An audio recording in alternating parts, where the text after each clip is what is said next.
Hey, everybody. I have a wonderful treat for us today. I've invited my husband, Roland, back. Many of you reached out to say how much you enjoyed our podcast together. Thank you for joining me today. Imagine that. I think we were in the old house when we did the last one. And since then, we've moved and a lot of stuff has happened. The reason I invited Roland today is we were sitting on the couch enjoying a wonderful cup of coffee. He makes a mean cup of coffee. And we were talking, it was about consciousness and being conscious. Do you want to share with everybody what came forward for you? Because I was really, was like, oh, okay. I love the distinction. I really enjoy our interaction, she and I together, as we grow in, because we're forever expanding. And I think that's excitement of life. There's just so much depth, and we're going through stuff that we've been through for many times. I mean, my one mentor said to me 27 times before it's going to actually impact you. But each layer gets deeper and deeper. And something really, this morning I was doing my journaling with Michael Singer and untethered and living untethered from his untethered soul. And there was something so powerful when you were speaking about the conscious mind and your consciousness, because we get confused with all these things. What's the mind? And we know that, and I know you, and you all know how much Janine loves words and how powerful words are, and how they create expansion or constriction in your life. So this is the confusion that it's not that comes across. Well, where does my mind fit in with my consciousness? What is this consciousness? And this morning, when things just come so beautifully clear, like what is your conscious mind? Is the mind you think with. Now, Qigong is called the E. It's your program. It's actually not you. Your consciousness is you. That is what's behind the program. That is what makes up 90% of the human being. So the being part, the 99% of us is the consciousness, and our consciousness is seeing what our conscious mind is programmed to do. We, for years, I mean, we just walked around believing that's who you are. So I think it's very, very powerful that as we use different, tap into different modalities and different mentors, and access consciousness is, again, it's stepped that up to another level. How does it help you from a perspective? Because at first you're like, what are they talking about? I had no idea what they were talking about. And there's a lot of things I still don't know what they're talking about, but I've learned with Access Consciousness with Gary Douglas that you just keep saying those affirmations, you keep saying those sayings every day is lots of times a day. When I'm thinking just what energy, what space, and what consciousness must my body and I be to be in the energy of gratitude, non-judgment, and infinite possibility. And I've been saying this for more than 2 years. Do it every morning, every afternoon, and there's a whole lot of other ones. And you're listening to that. What energy, what space, and what consciousness. And what did that mean? And I didn't try to go find the meanings. I'm letting the meaning find me, because I'm asking the question, what magical energy and adventures am I going to bump into today? And also that sounds so crazy, but you just keep saying it. What happened when you started saying that? How did your world unfurl when you started saying that? Well, then the answers come from incredible places. Even today, I mean, they'd say to me, you always say, how does life get any better than this? And you use it in a good situation, use it in bad situations, you just use it. And the universe then conspires to make that better. And that's what we were discussing today, was what energy and space and consciousness are you in when you're talking, when you're using your conscious mind, when you're thinking, when you're praying, when you're doing anything, what space are you in? what energetic space, because you're going to attract the same energy, whatever makes up that energy. And I think I would always recommend to anyone the Untethered Soul, because Michael Singer, because you really understand. His first couple of chapters is about understanding how this universe actually is created from a scientific perspective, which ties up with everybody's understanding. But I mean, you hear there was light in the beginning, but what does that mean? Can they prove it? Well, they've got supernovas. They can see stars coming and going and what's happening and the energies. And I think when things all start coming together, and I've got various sources, I make sure I read from totally different backgrounds and perspectives, and there's common threads, and it's that consciousness. Now, I must say, when I just said it to you now, what energy, space, and consciousness, I forgot the word was there. And now I'm saying that it's got such a huge different meaning. It's energetically gotten substance. Yeah. There's a feel, I think, and I've seen Janine say that to me a number of times. There's a feeling you get. You don't, you know, and we have a wonderful friend and mentor in our business, Leonie van der Linde, and she always used to say, it's you'll know when you know. It's in the knowing. You might believe something, but you don't know it. You have to. So what is this knowingness? And you know when you know. You just know when you've got that clarity, because you just know. You know. You don't even have to care where it comes from, but you know, and it happens to you. And I'm sure it's happened to a lot of people listening out there, and it's been happening to Janine and I a lot. We sit and we talk, and Janine says things, and I'm just in a very, very fortunate and blessed position to actually be able to be leaving and coming and going when she's doing her podcasts and talking to people, and I get impacted. In fact, I'm late on a Friday morning because I'm waiting for her to share her piece on this big group she's on. Because I always walk away with such a powerful tool. So yeah, I think that's what. For me, it was the distinction you made between the mind and what consciousness is. Do you want to share what you understood by that? Because that was really an important realization, I feel. I think the tough thing is with when people channel books and they write something that impacts millions of people, and the time they write it, most of them are in situations which they couldn't have made this up. Yeah. With their pointers in exercise, and it just pours out of them, and then they share it with the world through a book. So the consciousness is very much what the book is about. And who are you? Because you can hear your thinking. Who's observing what's going on in your life? And I think I was unconscious. That means my consciousness was cut off from me, because I didn't recognize it. And my conscious mind. Yeah, well, that's the question. Yeah. Who is that? What is this consciousness? And it's called many names. And we've, through all our reading and studying and being involved, I mean, it can come up. It can be called anything you like, from universal energy to source to God to whatever intelligence. Yeah, to the thinking substance. Everybody will use a word that they feel is more comfortable for people to hear, but you can use any word you like. Whatever you identify, and like I listened to Chuni Lin, the master studied with Qigong, and that's exactly what he says. He says, just recognize with respect, whatever you respect.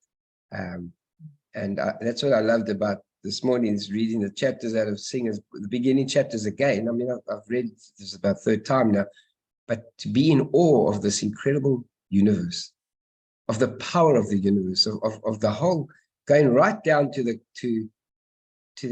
how things develop, and that they can, it's just actually proven how supernovas and stars and atoms and explosions. And I mean, I'm sure some of you have thought this.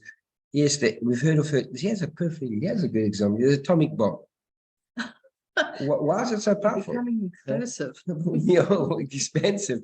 Why? Which is another powerful thing. Yeah. But why is atomic bomb broken down to neutron bombs?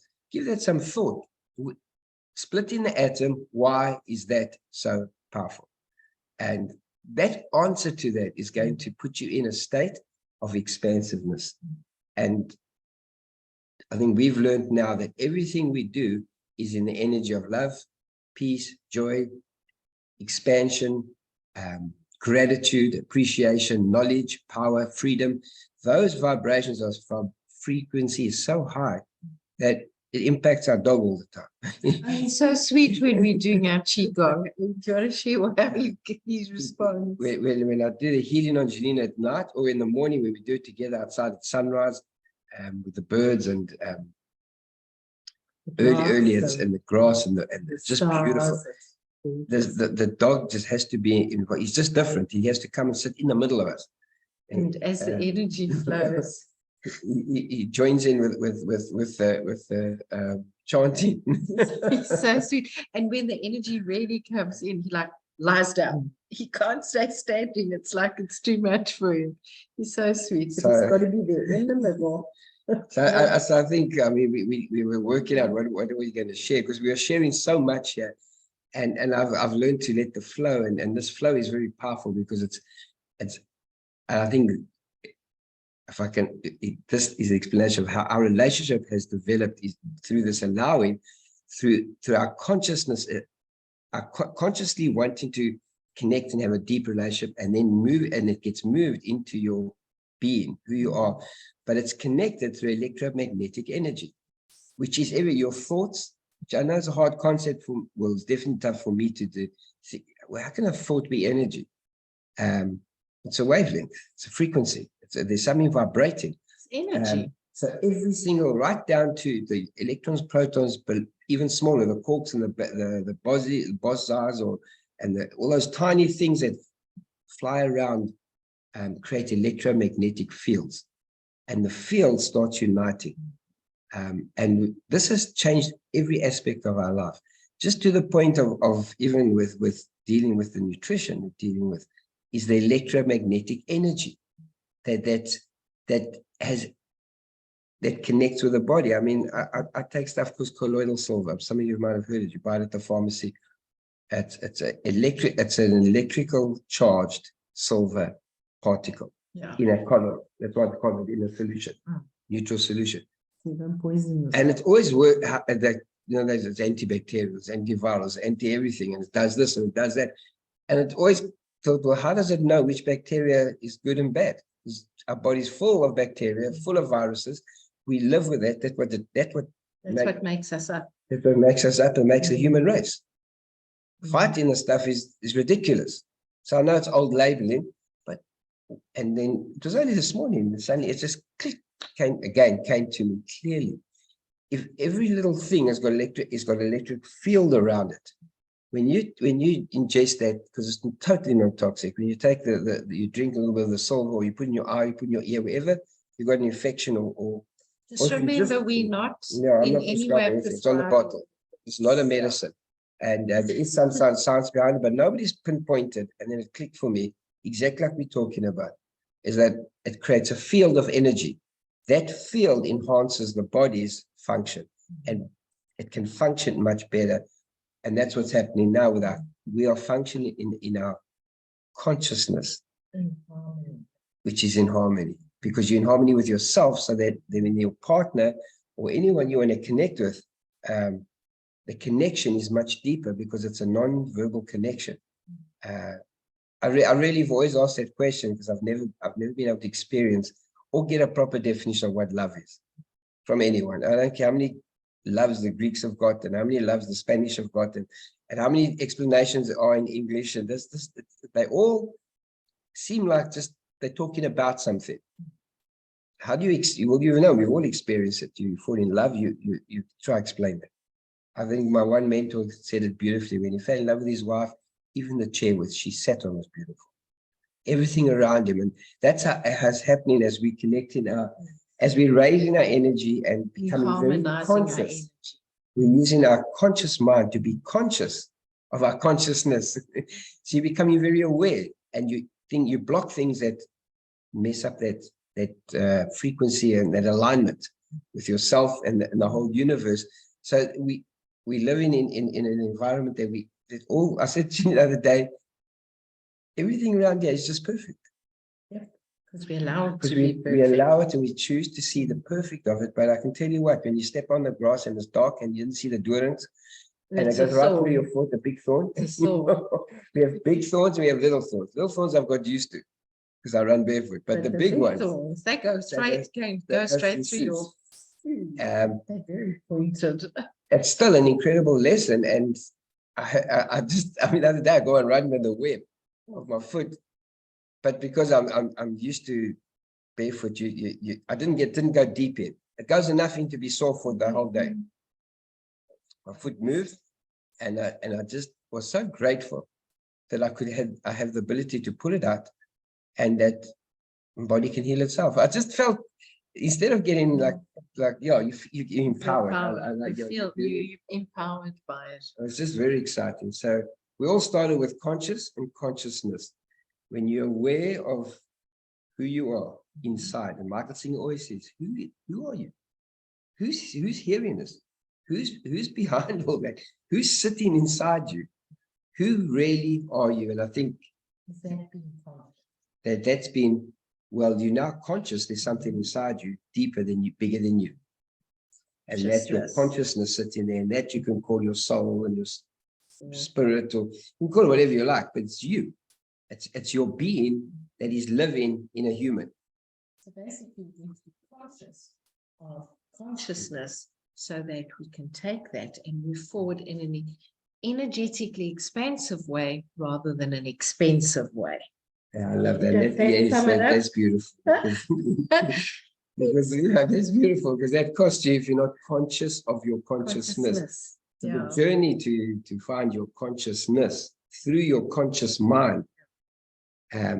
You now have opportunity to control your conscious mind, because you can change your mind. Do you want to control it, or do you wish to be aware of it and allow the flow of it and releasing what belongs to others? Well, if I'm getting a negative thinking, pivoting. So you control it. You have choices. Let's put it that way. Control can be taken. Control can be ego, and sometimes we are unaware of that. So that's the only reason I'm differentiating between control and conscious and pivoting. Well, it's being we were unconscious of all of this, but you have this nagging thing inside you. This yearning to have certain questions in your life answered. You're totally unconscious to that this all exists, and then you start becoming conscious with your conscious mind.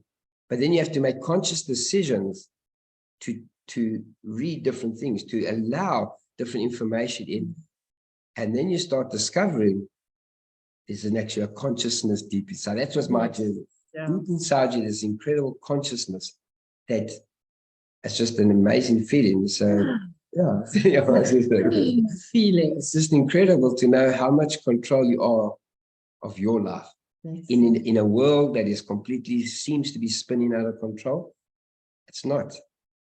It's actually more about being in charge, and charge has to do with electricity. Isn't it? You are in charge of the charge you're allowing into your life, the electrical flow, and where you're going.